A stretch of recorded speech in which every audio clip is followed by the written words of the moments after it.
মৃত ব্যক্তির পক্ষ থেকে কোরবানি করতে হবে এমন কোনো সহিহ হাদিস নেই। আমরা বলছি করতে পারেন হয়তো, কিন্তু সেটি মূলত সাদাকা। মৃতের পক্ষ থেকে কোরবানি করা কি জায়েজ আছে? হ্যাঁ, জায়েজ আছে। সুতরাং মৃত ব্যক্তির পক্ষ থেকে কোরবানি করা যাবে এবং মৃত ব্যক্তি ইনশাআল্লাহ তার সওয়াব পাবে। মৃত ব্যক্তির তরফ থেকে যদি আপনি নিজের তরফ থেকে কোরবানি করেন, আপনি করতে পারেন এবং সেই গোশত আপনি খেতে পারেন। প্রিয় দর্শক ও শ্রোতা মণ্ডলী, যে যেখান থেকে আমার এই ভিডিওটি দেখছেন, সকলের প্রতি আমার শুভেচ্ছা এবং সালাম। আসসালামু আলাইকুম ওয়া রাহমাতুল্লাহি ওয়া বারাকাতুহু।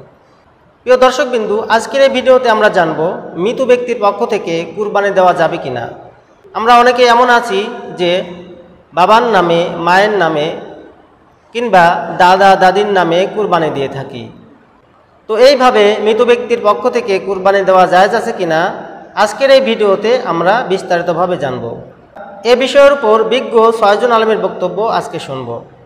তাদের মধ্যে প্রথম নম্বরে আছেন শায়েখ আব্দুর রাজ্জাক বিন ইউসুফ, দ্বিতীয় নম্বরে আছেন শায়েখ মতিউর রহমান মাদানী, তৃতীয় নম্বরে আছেন মুফতি আরিফ বিন হাবিব, চতুর্থ নম্বরে আছেন আল্লামা মামুনুল হক, পঞ্চম নম্বরে আছেন শায়েখ আহমদুল্লাহ এবং ষষ্ঠ নম্বরে আছেন ডক্টর এনায়েতুল্লাহ আব্বাসী।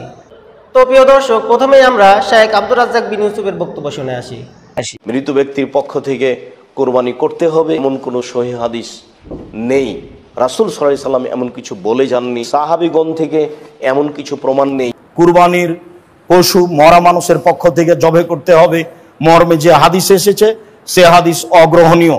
কাজেই যারা মারা গেছে তাদের নামে রয়েছে দান, তাদের নামে রয়েছে মুখের দোয়া, তাদের নামে কুরবানি নয়। তাদের নামে হজ করতে পারে, যা স্পষ্ট শরীয়ত দ্বারা প্রমাণিত হয়। প্রিয় দর্শকবিন্দু, আপনারা শায়েখ আব্দুর রাজ্জাক বিন ইউসুফের বক্তব্য শুনলেন। তিনি বললেন মৃত ব্যক্তির পক্ষ থেকে কুরবানি দেওয়া জায়েজ নেই। এর কারণ উল্লেখ করে তিনি বললেন মৃত ব্যক্তির পক্ষ থেকে কুরবানি দেওয়ার যে হাদিস এসেছে সেই হাদিসটি অগ্রহণীয়। এবং তিনি আরও বললেন মৃত ব্যক্তির পক্ষ থেকে দান, সদকা এবং হজ করা যায়, কিন্তু কুরবানি করা যায় না। প্রিয় দর্শকবিন্দু, এখন আমরা বক্তব্য শুনবো শায়েখ মতিউর রহমান মাদানী সাহেবের। চলুন তার বক্তব্যটি শুনে আসি।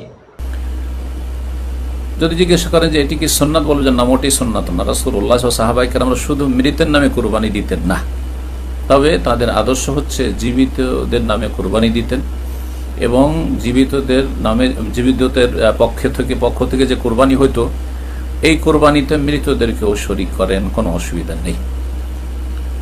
তো একদল বলছেন যে না, মৃতদের পক্ষ থেকে কুরবানি করা সুন্নতের খেলাফ, করবেন না, নিষেধ করছেন। আরেক দল বলছেন যে করতে পারেন। আমরাও বলছি করতে পারেন হয়তো, কিন্তু সেটি মূলত সাদাকা। মৃত ব্যক্তিকে আপনি সওয়াব পৌঁছাবেন, মৃত ব্যক্তির পক্ষ থেকে কোরবানি করছেন, তো নিজেরা কেন গোশত খেয়ে সেটা দান করে দেন সাদাকা হিসাবে, এটাই হওয়া উচিত। প্রিয় দর্শকবিন্দু, আপনারা শায়েখ মতিউর রহমান মাদানী সাহেবের বক্তব্য শুনলেন। তিনার বক্তব্য দ্বারা বোঝা গেল যে মৃত ব্যক্তির পক্ষ থেকে কুরবানি দেওয়া জায়েজ নেই। প্রিয় দর্শক, এই পর্যায়ে আমরা বক্তব্য শুনব মুফতি আরিফ বিন হাবিব সাহেবের। চলুন তার বক্তব্যটি শুনে আসি। মৃতের পক্ষ থেকে কোরবানি করা কি জায়েজ আছে? হ্যাঁ, জায়েজ আছে। এখন আসেন, মৃত ব্যক্তি ওসিয়ত করে নাই, ওসিয়ত না করলে মৃতের পক্ষ থেকে কোরবানি করা মুস্তাহাব। আপনারা করতে পারেন, এই গোশত আপনারা বন্টন করে আপনারা নিজেরা খাবেন, কোনো সমস্যা নেই। ওসিয়ত করছে, এটা হলো ওসিয়ত না করে থাকলে। আর ওসিয়ত করছে, ওসিয়ত যদি করে থাকে আর ওই ওসিয়ত করার কারণে যদি মৃত ব্যক্তিকে আপনি শরীক করেন, তবে তার অংশ আপনারা খেতে পারবেন না, এটা সৎকা করে দিতে হবে। প্রিয় দর্শক, আপনারা মুফতি আরিফ বিন হাবিব সাহেবের বক্তব্য শুনলেন। তিনি বললেন মৃত ব্যক্তির পক্ষ থেকে কুরবানি দেওয়া জায়েজ এবং তিনি এই বিষয়টিকে আরও পরিষ্কার করে বললেন মৃত ব্যক্তি যদি ওসিয়ত করে যায় তাহলে এই কুরবানির গোশত নিজেরা খেতে পারবে না, বরং দান করে দিতে হবে। প্রিয় দর্শকবিন্দু, এই পর্যায়ে আমরা বক্তব্য শুনব আল্লামা মামুনুল হক সাহেবের। চলুন তার বক্তব্যটি শুনে আসি। মৃত ব্যক্তির নামে কোরবানি দেওয়া যাবে এবং আকিকা আর কোরবানি একসাথে দেওয়া যাবে নাকি আলাদা আলাদা দিতে হবে? প্রিয় দর্শক, ক্ষেত্রে আমি প্রথমে আল্লাহ রাসূল সাল্লাল্লাহু আলাইহি ওয়াসাল্লামের একটি হাদিস আমরা বর্ণনা করছি। হযরত আলী রাদিয়াল্লাহু তাআলা আনহুকে একজন দেখলেন যে ইউদাহি বিকাবাশাইন, তিনি দুটি বকরি জবাহ করছেন। ফাকুলতু লাহু মা হাযা, আমি তাকে জিজ্ঞাসা করলাম এটা কি? ফাকালা ইন্না রাসূলুল্লাহি সাল্লাল্লাহু আলাইহি ওয়াসাল্লাম আওসানি আন উযাহি আনহু ফাআনা উযাহি আনহু।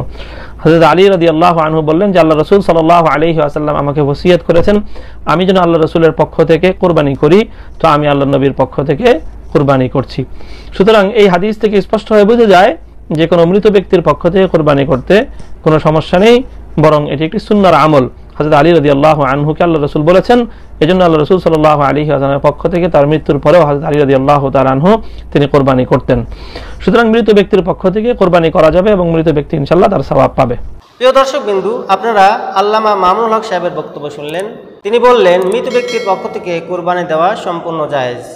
প্রিয় দর্শক বিন্দু, এই পর্যায়ে আমরা বক্তব্য শুনব শায়েখ আহমদুল্লাহ সাহেবের। চলুন তার বক্তব্যটি শুনে আসি। মৃতের পক্ষ থেকে কোরবানি করা যাবে এবং সেই গোশতকে নিজেরা খেতে পারবে। মৃত ব্যক্তির তরফ থেকে যদি আপনি নিজের তরফ থেকে কোরবানি করেন, আপনি করতে পারেন এবং সেই গোশত আপনি খেতে পারেন। নবী করিম সাল্লাল্লাহু আলাইহি ওয়াসাল্লাম সাহাবী আলী রাদিয়াল্লাহু তাআলা তিনি কোরবানি করেছেন। যদিও সৌদি আরবের উলামা ইকরাম তারা অনেকেই বলেন যে মৃত ব্যক্তির জন্য কোরবানি হবে জীবিত ব্যক্তির সাথে মিশিয়ে। ধরুন আমি বললাম আল্লাহ এটা আমার তরফ থেকে এবং আমার মৃত বাবার তরফ থেকে, তো নিজের সাথে মৃত বাবা মা মৃত যে কোনো মানুষকে যোগ করে তারপর কোরবানি করা যাবে। নবী করিম সাল্লাল্লাহু আলাইহি ওয়াসাল্লাম তার নিজের কোরবানি করেছেন এবং তার পূর্বপুরুষ ইব্রাহিম আলাইহিস সালাম তার তরফ থেকেও কোরবানি করেছেন। তো দুটি মত আছে, যদিও সাহাবা ইকরামের আমল দ্বারা বোঝা যায় যে মৃত ব্যক্তির তরফ থেকে কোরবানি করা যায়। অতএব মৃত ব্যক্তির তরফ থেকে কোরবানি করতে পারেন, সেই গোশত আপনি নিজে খেতে পারবেন। তবে মৃত ব্যক্তির তরফ থেকে কোরবানির ব্যাপারে যদি মানত থাকে অথবা ওসিয়ত থাকে তাহলে সেক্ষেত্রে সেই গোশত আপনাকে বন্টন করে দিতে হবে। প্রিয় দর্শক, আপনারা শায়েখ আহমদুল্লাহ সাহেবের বক্তব্য শুনলেন। তিনি বললেন মৃত ব্যক্তির পক্ষ থেকে কুরবানি দেওয়া জায়েজ। প্রিয় দর্শক বিন্দু, এখন আমরা সর্বশেষ বক্তব্য শুনব ডক্টর এনায়েতুল্লাহ বাচি সাহেবের। চলুন তার বক্তব্যটি শুনে আসি। মৃত ব্যক্তির পক্ষ থেকে কোরবানি আদায় করা যাবে কি? জি, মৃত ব্যক্তির পক্ষ থেকেও কোরবানি দেওয়া যাবে। আপনি অবাক হবেন, আল্লাহ রাসূল নবী মুহাম্মদ সাল্লাল্লাহু আলাইহি ওয়াসাল্লাম ১৫০০ বছর আগে গোটা উম্মতের মুসলমানের পক্ষ থেকে কোরবানি করে দিয়েছে, এদের পক্ষ থেকেও কোরবানি করতে পারবে।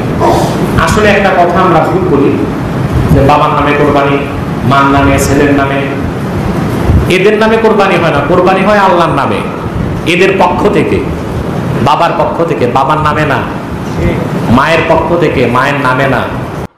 প্রিয় দর্শক, আপনারা ডক্টর এনায়েতুল্লাহ বাচি সাহেবের বক্তব্য শুনলেন। তিনি বললেন আজ থেকে ১৫০০ বছর পূর্বে নবীজি সাল্লাল্লাহু আলাইহি সাল্লাম গোটা উম্মতের পক্ষ থেকে কুরবানি করেছেন। অতএব মৃত ব্যক্তির পক্ষ থেকে কুরবানি দেওয়া সম্পূর্ণ জায়েজ। প্রিয় দর্শক বিন্দু, ভিডিওটি শেষ করার পূর্বে দুইটি কথা গুরুত্বপূর্ণ, যে দুইটি কথা আমাদের সকলের মনে রাখা দরকার। তার মধ্যে প্রথম কথাটি হলো মৃত ব্যক্তির পক্ষ থেকে কুরবানি দেওয়া সম্পূর্ণ জায়েজ, এবং মৃত ব্যক্তি যদি ওসিয়ত করে যায় যে আমার জন্য কুরবানি করো, তাহলে এই কুরবানিকৃত পশুর গোশত সম্পূর্ণ দান করে দিতে হবে। আর মৃত ব্যক্তি যদি ওসিয়ত না করে যায়, এই অবস্থায় আপনি যদি মৃত ব্যক্তির পক্ষ থেকে কুরবানি করেন, তাহলে এই কুরবানিকৃত পশুর গোশত আপনারা খেতে পারবেন। আর দ্বিতীয় নম্বরের কথা হলো, আপনারা যারা ইতিপূর্বে আহলে হাদিসের শায়েখদের বক্তব্য শুনে আসতেছেন, মেহেরবানি করে আপনারা এই সমস্ত শায়েখের বক্তব্য এড়িয়ে চলবেন, কারণ তাদের বক্তব্যগুলো কোরআন এবং হাদিসের সাথে সংঘর্ষ। অতএব যাদের বক্তব্য কোরআন এবং হাদিসের সাথে সংঘর্ষ হবে, তাদের কথার উপর আমল করা যাবে না। প্রিয় দর্শকবিন্দু, ভিডিওটি আর লম্বা না করে এখানে শেষ করছি। দেখা হবে অন্য কোনো ভিডিওতে। সেই পর্যন্ত আল্লাহ রাব্বুল আলামিন আপনাদের সকলকে সুস্থতার সাথে, ঈমানের সাথে থাকার তৌফিক দান করুন। আমিন। আসসালামু আলাইকুম ওয়া রাহমাতুল্লাহি ওয়া বারাকাতুহু।